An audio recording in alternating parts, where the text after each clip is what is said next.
Assalamualaikum warahmatullahi ta'ala wabarakatuh. Alhamdulillah, Allahumma sholli ala Sayyidina Muhammadin wa ala ali Sayyidina Muhammad, amma ba'da. Buat para subscriber dimanapun berada, saya doakan semoga berada dalam lindungan Allah Subhanahu wa Ta'ala, diberikan rezeki yang lancar, diberikan kebahagiaan di dunia dan di akhirat kelak, amin ya rabbal alamin. Baik, seperti biasa saya akan memberikan sedikit informasi-informasi yang bermanfaat, yang terkecimpung di dunia perpolitikan,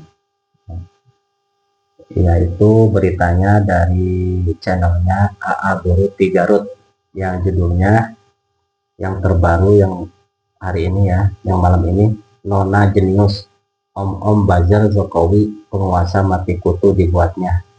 Yang dimaksud adalah Hasan Nasbi di Ulti Fatimah, yang dari BEM mana itu yang kuning itu UI ya. Baik, itu informasinya ya. Sekali lagi saya anjurkan untuk ke channelnya AA Guru Tigarut, itu sangat bagus sekali. Silakan ke channelnya AA Guru Tigarut. Sekali lagi bacakan kita judulnya ya, Nona Jenius. Maksud Nona Jenius itu di sini Fatimah ya. BEM UI menguliti buzzer Jokowi atau penguasa mati kutu dibuatnya, yaitu Hasan Nasbi. Kita bacakan kita bacakan ringkasan videonya saja ya.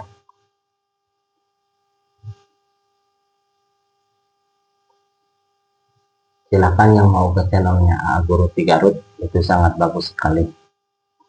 Langsung saja kita bacakan. Video ini membahas perdebatan antara seseorang mahasiswi bernama Fatimah dengan Hasan Nasbi, perwakilan pemerintah atau staf khusus presiden, di sebuah acara televisi. Berikut adalah poin-poin utama pembahasannya. Aspirasi mahasiswa. Fatimah menyampaikan keresahan mahasiswa terkait masa lalu seperti korupsi, kemiskinan, pendidikan, dan tantangan masa depan, teknologi AI, dan lapangan kerja.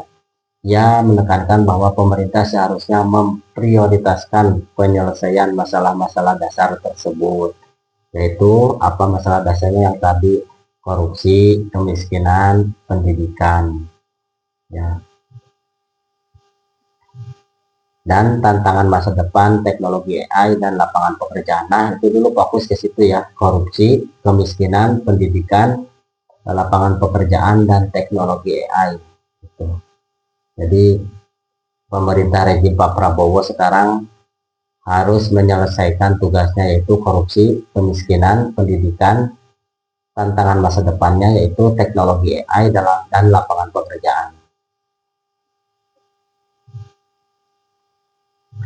Isu korupsi dan prestasi. Fatimah berargumen bahwa penangkapan koruptor bukanlah sebuah prestasi bagi pemerintah, melainkan kewajiban mutlak. Ia mengkritik keras respon pemerintah yang dinilai kurang memiliki empati terhadap rakyat. Ya. Masuk ini. Argumen ini sesuai dengan pandangan saya. Tanggapan pemerintah. Hasan Nasbi merespon dengan menyatakan bahwa pemerintah telah melakukan upaya perang terhadap korupsi, judi online, dan penyelundupan. Ia berargumen bahwa aksi demonstrasi mahasiswa adalah hal yang wajar terjadi di setiap era pemerintahan. Nah, poinnya bukan hal wajarnya itu, tetapi apa yang disampaikan mahasiswa itu dilaksanakan ya. Maksudnya di sini kan ada tadi permintaan mahasiswa, yaitu sebutkan lagi ya supaya teringat-ingat, korupsi, kemiskinan, pendidikan, dan tantangan masa depan, AI, dan lapangan pekerjaan. Nah, itu bahasan di situ poinnya, bukan masalah demonya, poinnya ambil terus dilaksanakan gitu. Tanggapan pemerintah.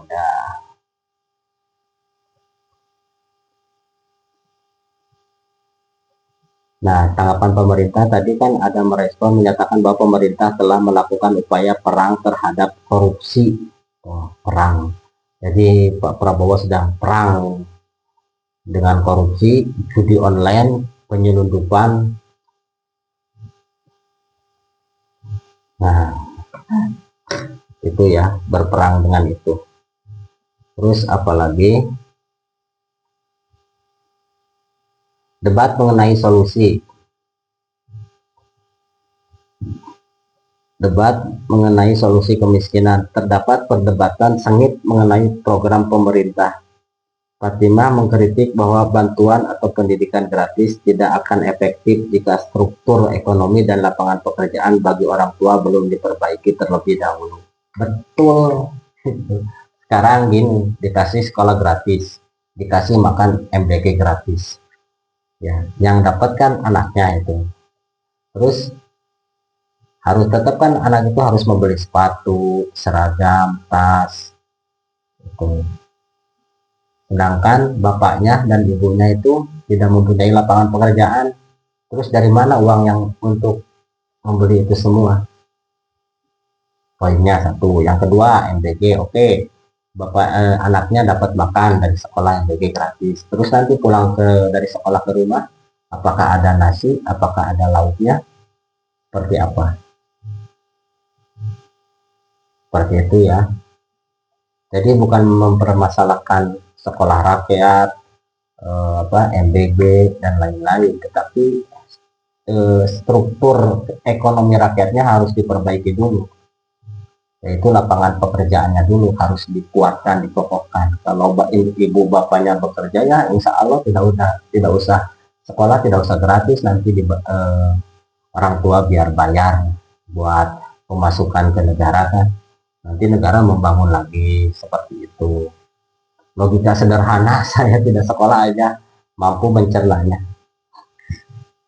Begitu ya bahasa Nasbi. Terus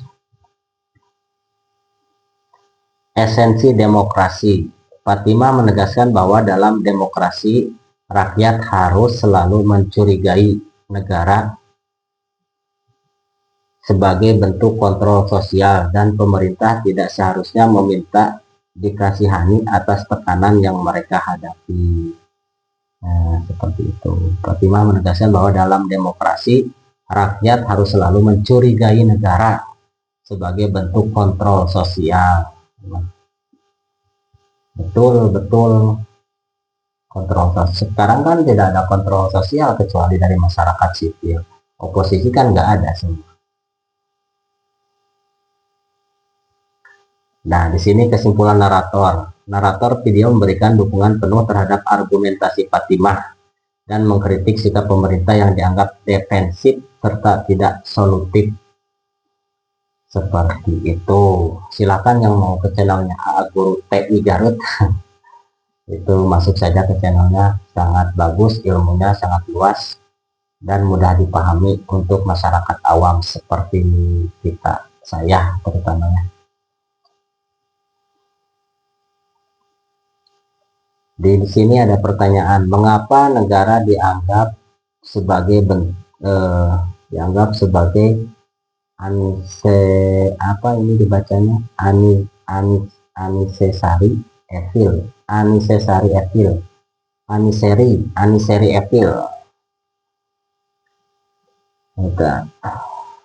dianggap, jadi ya, harus ada kontrol, tetap demokrasi itu harus ada kontrol dari oposisi terutama ya. Sekarang oposisinya cuma satu kan, PDIP, itu juga kurang maksimal. Berdasarkan video tersebut, Fatimah menjelaskan bahwa negara dianggap sebagai aniseri evil, kejahatan yang seolah-olah dipaksakan kehadirannya. Karena dalam esensi demokrasi, negara dipandang sebagai entitas yang keberadaannya mungkin tidak secara mutlak dibutuhkan oleh individu yang mampu mengatur dirinya sendiri, namun dipaksakan hadir demi mencapai keteraturan yang lebih baik. Oleh karena itu, prinsip demokrasi menuntut rakyat untuk selalu bersikap curiga terhadap negara sebagai bentuk kontrol sosial. Nah, bagus nih. Pokoknya setiap gerak-gerik negara itu harus dikontrol sosial, harus dicurigai. Dicurigai bukan berarti ingin menjatuhkan rejim, bukan. Tetapi apa yang dilakukan rejim bisa transparan kepada publik, seperti itu. Nah, di sini ada pertanyaan lagi, mengapa Hasan Nasbi dianggap lemah? Kita tanyakan satu lagi.